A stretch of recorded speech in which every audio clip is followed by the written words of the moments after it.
अगर मैं कह रहा हूं यहां खड़े होकर एडवोकेट चंद्रशेखर आजाद कि यहां से संसद तक आदमी आदमी होगा तो आदमी आदमी होगा, मेरी बात को आप याद रखें।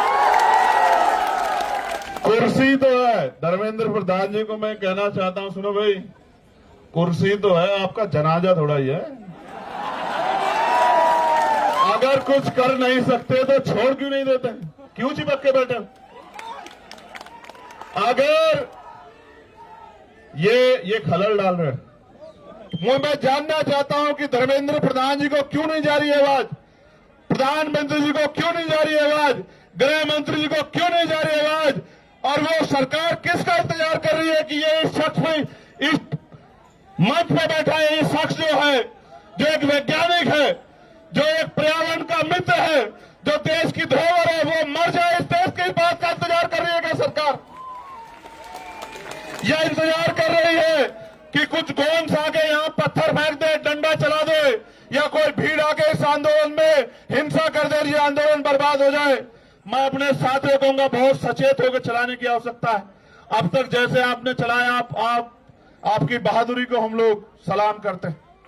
अब तक जैसे आपने चला, मैं आपकी बहादुरी को सलाम करता हूं। और मैंने देखा इस तरपाल के लिए पैर पकड़ने पड़े भाई, इस तरपाल के लिए पैर पकड़ने पड़े यहां रुकने के लिए। लास्ट बार पहलवान बेटियों का आंदोलन हुआ था यहां, मेरे आज भी याद है, जब ये आंदोलन लंबा चला था। उसके बाद ये दूसरा आंदोलन है। और कहा गया मुझसे भी कल, इन्होंने कहा इनकी टीम ने कि भैया 20 तारीख को कूच करेंगे हम लोग। 20 को ही करोगे ना पक्का?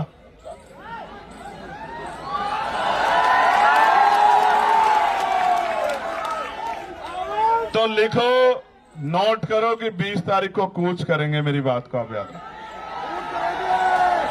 मैं 20 तारीख को ही आता, मेरा भरोसा करो, मैं 20 तारीख को ही आता। मैंने किसी को कहा भी नहीं आने के लिए, आप जानते हो, मैंने किसी से नहीं कहा कि आ जाओ, लेकिन इनकी वजह से आना पड़ा, इनकी वजह से आना पड़ा। मैंने इनसे कहा कि जाओ, उनसे कहो कि वो अनशन त्याग दे, देश को उनकी जरूरत है, युवाओं को उनकी जरूरत है। और इन्होंने कहा कि वो तो नहीं मान रहे। मैंने इनसे कहा मेरा संदेश देना कि उनका भाई इनसे कह रहा है कि त्याग दो, तो संदेश ये आया कि नहीं, वो नहीं छोड़ रहे अनशन। तो मैं आज इनसे नहीं कहूंगा अनशन छोड़ो, मैं बिल्कुल नहीं कहूंगा। मेरे आज भी याद है जब शहीद आजम सरदार भगत सिंह जेल में थे, उनके पिताजी चले गए एप्लीकेशन लेके अंग्रेजों के पास कि इनकी सजा माफ कर दी जाए। तो मुझे याद है शहीद आजम सरदार भगत सिंह जी के वो शब्द अपने पिता से, जब उन्होंने कहा कि आज आपने मेरी पीठ में छुरा घोंपा है, जिनके खिलाफ मैं लड़ रहा हूं, आपने उनके आगे कमजोर पड़ने का काम किया, आज आपने मेरे आंदोलन को कमजोर किया है, मेरे संघर्ष को कमजोर किया है। तो मैं लड़ने वाला व्यक्ति हूं, मैं इनका संघर्ष कमजोर नहीं करूंगा। अगर इनको कुछ होगा तो इसका खामियाजा इस सरकार को भुगतना पड़ेगा, मेरी बात को आप याद रखना। हमें इनको मनाने की जरूरत नहीं है कि ये अनशन त्यागे, देश की सरकार से सवाल पूछने की जरूरत है कि वो इस डिक्टेटरशिप को क्यों कर रही है। जो शिक्षा मंत्री पेपर नहीं बचा सकता है, वो युवाओं का भविष्य कैसे बचाएगा, इस बात का जवाब शिक्षा मंत्री जी को देना पड़े।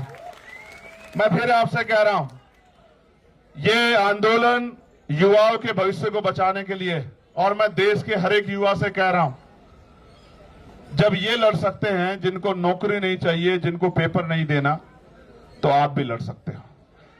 इसे इतना बड़ा करो आंदोलन को, क्योंकि ये लोकतांत्रिक व्यवस्था है, ये संवैधानिक देश है।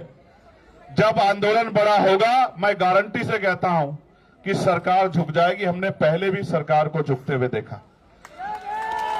किसानों की शहादतें याद करते हुए मैं कहना चाहता हूं, उन किसानों को नमन करते हुए हमने सरकार को झुकते हुए देखा है।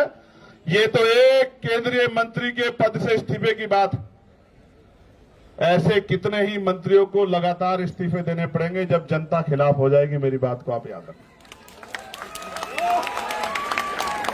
कुर्सी तो है, धर्मेंद्र प्रधान जी को मैं कहना चाहता हूं, सुनो भाई, कुर्सी तो है, आपका जनाजा थोड़ा ही है। अगर कुछ कर नहीं सकते तो छोड़ क्यों नहीं देते, क्यों चिपक के बैठे? अगर ये खलल डाल रहे हैं, एक बार जो कह दिया जाए वो माना जाए, उसके बाद दोबारा कहना पड़े तो ये अनुशासन के बाहर। अगर आप कुर्सी पे बैठ के कुछ कर नहीं सकते, देश के युवाओं का भविष्य नहीं बना सकते, तो आप कुर्सी छोड़ क्यों नहीं देते सर? क्यों चिपट के बैठे हो? जब देश के युवाओं को आप जैसा शिक्षा मंत्री चाहिए ही नहीं है तो काहे को चिपक के बैठे हो?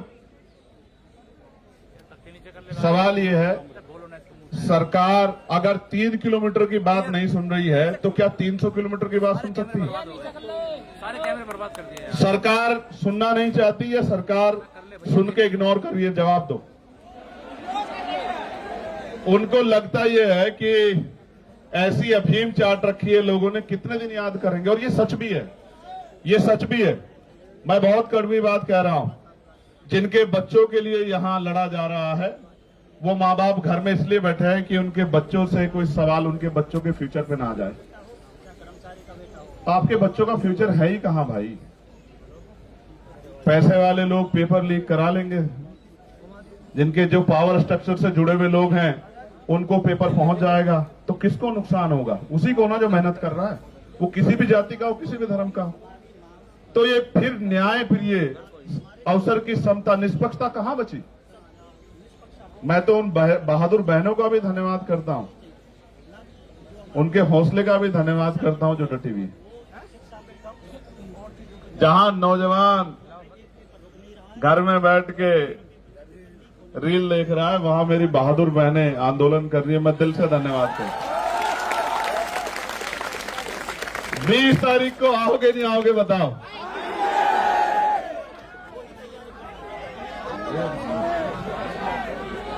देखो एक चीज जानो, मैं इस आंदोलन पे कोई सवाल ना खड़ा हो, मेरी नैतिकता ये कहती है किसी वजह से इस आंदोलन पे कोई सवाल ना खड़ा हो। जब मैं वहां आया ना तो अपनी पार्टी, अपने तमाम मन की इच्छाओं को मैं वहां रख के आया।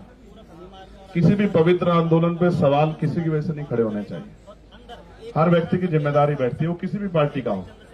वो जब यहां आ जाए इस आंदोलन में तो वो छोड़ आए उसको।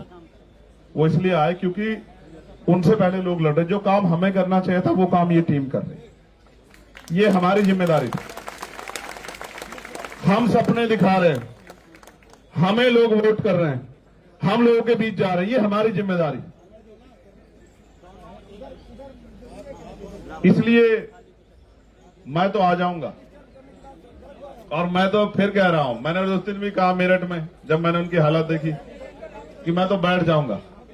मैं बैठ गया तो फिर ये सरकार को भारी हो जाएगा, क्योंकि अगर मैं बैठूंगा तो जितना यहां ये इसका पूरा क्षेत्रफल है, इतने लोग तो रात तक आ जाएंगे। और एक जिले के नहीं आएंगे, एक प्रदेश के नहीं आएंगे। जिसको खबर रहेगी कि भैया वहां हैं वो आ जाएंगे सब लोग। आप समझ रहे हो? लेकिन ये आंदोलन पीसफुली चलता रहे। मैं इस आंदोलन पे की उंगली ना उठे इसलिए मैं चाहता हूं। ये तो वैसे भी फंडेड लोग हैं।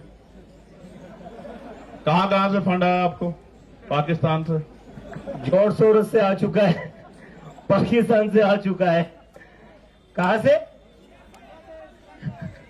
हर जगह से आ चुका है। पीएम के वो भी आ जाएगा। देखो सुनो, ये पाकिस्तान लवर है पहला, फिर ये जॉर्ज सोरोस से इनको फंड्स आ रहे हैं, फिर ये CIA के एजेंट से इनको कुछ बात वहां से वो चल रहा है। अभी और रहेगा, पहले वो हिंदू मुसलमान जैसे वो भी यहां करके देख चुके ये लोग, धर्म विरोधी सब कुछ करके। लेकिन सवाल ये है, ये लड़ किसके लिए रहे? इनमें से कौन सा ऐसा है जिसका पेपर लीक हुआ है? क्या जरूरत है इनको आने की? क्या जरूरत है इनको खड़े होने की? इनके घर वालों को डर नहीं लगता क्या? क्या उनकी जान कीमती नहीं है क्या? क्या वो आपके लिए लड़ते लड़ते शहीद हो जाए तो भी ना आप जागो? आपको याद है सरदार भगत सिंह क्यों फांसी का फंदा चूमना चाहते थे? उनको ऐसा लगता था कि मेरे जाने के बाद लोग जागेंगे, और यही जिद करके सोनम सर बैठे हुए हैं। मैं आपसे आग्रह करूंगा सर, 20 तारीख को आप, हम लोग जितना बड़ा प्रोटेस्ट आप चाहोगे उतना बड़ा करेंगे, मगर 20 तारीख को आप हमारी भी मान लेना। आप आदमी बता दो कितने चाहिए 20 तारीख के प्रोटेस्ट में आपको, और बताओ कि यहां से वहां तक, संसद तक आदमी चाहिए, आप बताओ। आप जो कहोगे, आप कहोगे कि यहां से संसद तक आदमी देखने, तो मैं वचन दे कहता हूं, सुनो भाई, मैं कोई बात हवा में नहीं कहता। पहली बात, अगर मैं कह रहा हूं यहां खड़े होकर एडवोकेट चंद्रशेखर आजाद कि यहां से संसद तक आदमी आदमी होगा, तो आदमी आदमी होगा, मेरी बात को आप याद रखें। और सुनो, महापुरुषों की तस्वीरों के अलावा झंडा भी कोई नहीं होगा, क्योंकि इस आंदोलन के साथ खड़े हैं। इस आंदोलन से कोई राजनीतिक लाभ नहीं चाहिए, मेरी बात को आप याद रखें। उस काम को हम लोग करते हैं। बताओ सर, तारीख को तय कर दो, आप बताओ। चलो, आपका कंसर्न बहुत जरूरी है। 20 तारीख को आप हमारी मान लोगे ना, 20 तारीख को जो आप कहते हो हम करेंगे, आप बताओ, आप हमारी मान लो। देश को जरूरत है आपकी।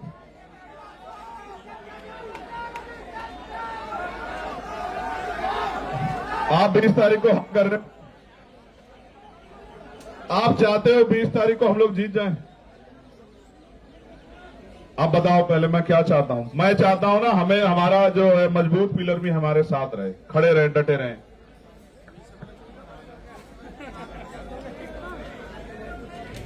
फिर हम विजय दहिया का डांस भी देखेंगे यहां 20 तारीख की शाम में।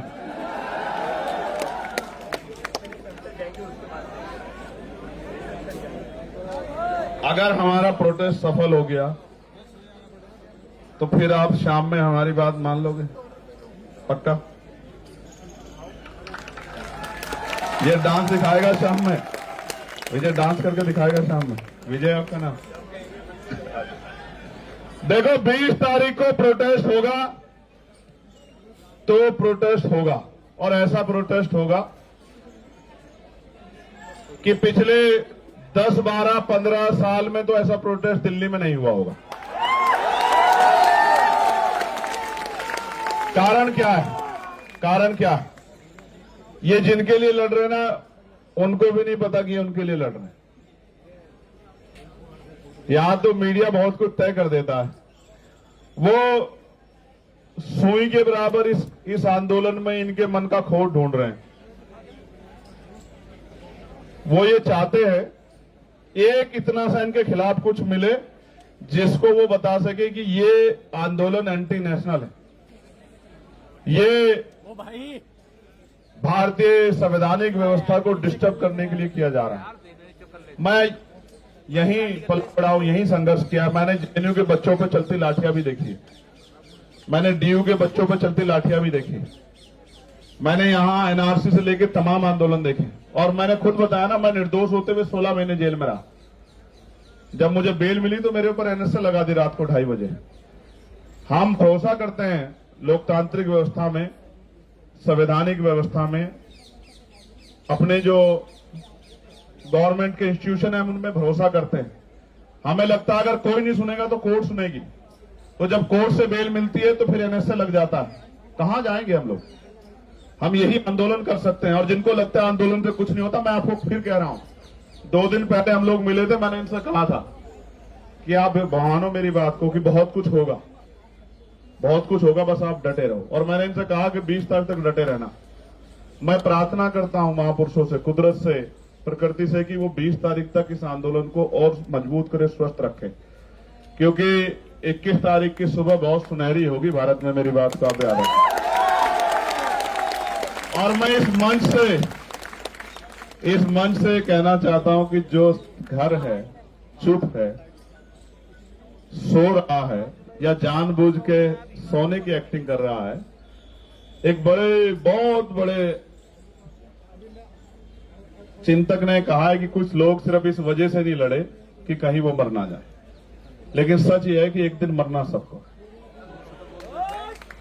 चाहे लड़कर मरो और चाहे डर कर मरो, चाहे मुकाबला करके सामना करो, चाहे हार मान के बैठ जाओ, और मान लो तो हार और ठान लो तो जीत।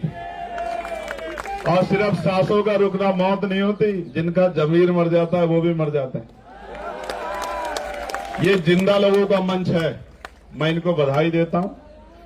हम और हमारी पूरी टीम आपके साथ खड़ी है। जो यहां से मुझे आज सुनेगा, मैं निमंत्रण नहीं भेजूंगा, ना मैं फेसबुक के जरिए आपसे अपील करूंगा। 20 तारीख को मैं यहां मिलूंगा, पार्लियामेंट चलेगी। मैंने भी कोई कमिटमेंट किया, मैं टेहरी जा रहा था तो पुलिस के भाइयों ने मेरा बड़ा सम्मान किया, मेरी शर्ट फाड़ दी। तो मैंने वादा किया था कि 20 तारीख को मैं उस फटी शर्ट को पहन के देश की पार्लियामेंट में जाऊंगा, बताने के लिए, ये बताने के लिए नहीं कि मुझे लाठी लगी है या मेरी शर्ट फाड़ दी गई है। जब हम संघर्ष करने जाएंगे तो मिठाई तो नहीं मिलेगी, लेकिन ये बताने जाऊंगा कि सत्ता कितनी तानाशाह हो गई है। वो 3 किलोमीटर की आवाज को भी नहीं सुनती और 300 किलोमीटर की आवाज को भी नहीं सुनती। और हमें भरोसा है इस देश की महान न्यायपालिका पे कि वो हमारे दर्द को सुनेगी। एक दिन पहले पेपर लीक की खबर आती है, जब बच्चा अपना पूरा मन बना के हिम्मत करके पहुंच गया सेंटर पे, और जब वो खबर आती है तो वो ऐसा हो जाता है उसको जैसे उसकी शरीर की हिम्मत टूट गई है। और मेरे आज भी याद है ना, पेपर के समय हम लोगों ने भी बहुत पेपर दिए हैं विजय, तो रुकने की जगह ढूंढते थे, किसके यहां रुकेंगे, किसके यहां खाना खाएंगे। दूसरे शहर में जाना मिडिल क्लास परिवारों के लिए, गरीब बच्चों के लिए आसान थोड़ा ही। और जब जा रहे हैं तो पता लग रहा है पेपर लीक हो गया है या घोटाला हो गया है। आप समझो ना क्या कर रहे हो आप देश के साथ। और जिस देश में 94,000 स्कूल बंद हो गए हों पिछले 10 साल में, और लाखों की संख्या में शराब की दुकानें खुल गई हों, और जहां टीचर को आदेश दिया जाता हो कि भूसा इकट्ठा करके लेके आओ, क्योंकि गौशाला में गाय भूखी नहीं रहनी चाहिए। मैं मानता हूं कि गाय भूखी नहीं रहनी चाहिए, सरकार के पास बहुत बजट है, लेकिन टीचर इसलिए नहीं है कि वो भूसा इकट्ठा करे, उसको बच्चों का भविष्य बनाना। क्या मजाक कर रहे हो आप लोग? ये कैसा देश बना के दे? ये क्रांतिकारियों के सपनों का भारत है, ये बाबा साहब अम्बेडकर द्वारा लिखे गए संवैधानिक मूल्यों का भारत है। इस देश के लिए शहादत दी देश ने। बहुत चिंता का सवाल, बहुत चिंता का सवाल है।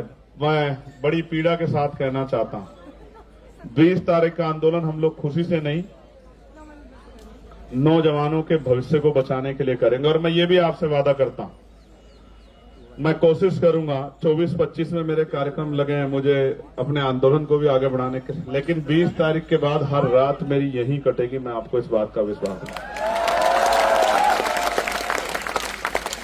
और ये उन लोगों के लिए संदेश है मेरा जिनको लगता है कि आंदोलन में कम लोग आते हैं, आंदोलन छोटा है, आंदोलन तो बस सिर्फ नाम का हो रहा है। तो 20 तारीख के बाद, 20 तारीख तो आपकी, 21 तारीख हमारी। ये आंदोलन सबका है, बस इनको बधाई जिन्होंने शुरू किया है, क्योंकि यहां आके 5 बजे तो बहुत सारे लोग जाते हैं, लेकिन आपने एक लाइन और खींची है और मेरी ये बात को बहुत लोग याद रखेंगे। ये आंदोलन तो अपनी कीमत वसूल के, कीमत का मतलब जो तय किया है, जो लक्ष्य तय किए उनको लेके उठेगा। लेकिन इस आंदोलन के बाद इस देश में बहुत आंदोलन होंगे जहां जंतर मंतर सुना नहीं रहेगा। मेरी बात को आप याद रखें, चाहे वो कर्मचारियों के हों, नौजवानों के हों, किसानों के हों, क्योंकि आदिवासियों के हों, दलितों के हों, पिछड़ों के हों, देश के किसी व्यक्ति के हों, महिलाओं के, जंतर मंतर सुना नहीं रहेगा। क्योंकि आपने एक लाइन खींची है, 5 बजे की लाइन को आपने क्रॉस किया है। जब आपने क्रॉस कर दिया तो बहुत लोगों के रास्ते खोले। मैं आपका धन्यवाद करता हूं बहुत बहुत। कोई और बात जो बाकी? कुणाल के लिए कुछ कहना है? किसी को रोस्ट करना है? कहां अहमदाबाद जाओगे? कहां जाओ?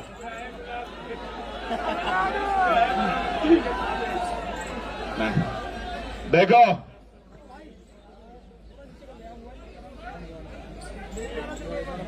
रिश्त तो है रिश्त तो है, नहीं कोई ऐसी दिक्कत नहीं है। अभी तो हम इतने लोग बैठे हैं, कहां तो तमिलनाडु जाना, देश हमारा है। जब तक इस देश का संविधान हमारे साथ खड़ा है, जब तक इस देश का संविधान जिंदाबाद है, मजबूत है, बाबा साहब ने कहा था आदमी भूखा रह सकता, अपमानित होकर नहीं रह सकता। जब तक नौजवानों में स्वाभिमान, सम्मान है और उसको पाने की चाहत है, अपने अधिकारों की रक्षा करने की चाहत है, तब तक थोड़ा ही कुछ बदलने वाला है। तब तक तो ऐसे कितने शासक आएंगे, कितने धूल चाटेंगे, कितने जाएंगे, कौन कौन परमानेंट है यहाँ? कौन परमानेंट है? ये तो आती जाती रहती है। जिसके घमंड में हो आप, जिसके घमंड में कुचल रहे हो, क्यों नहीं सुनाई दे रहा आपको?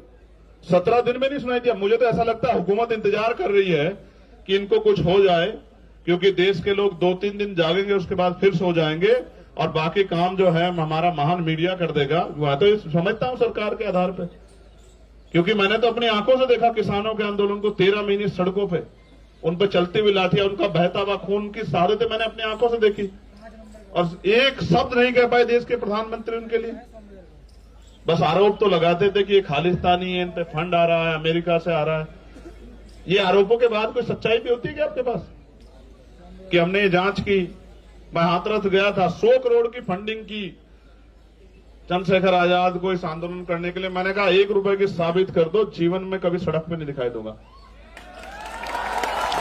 और नहीं साबित कर पाओ तो माफी मांगना मुख्यमंत्री जी। कुछ भी नहीं, इतने निष्ठुर लोग हैं, आरोप लगाया उसके बाद कुछ भी नहीं, फिर सुबह शाम वही।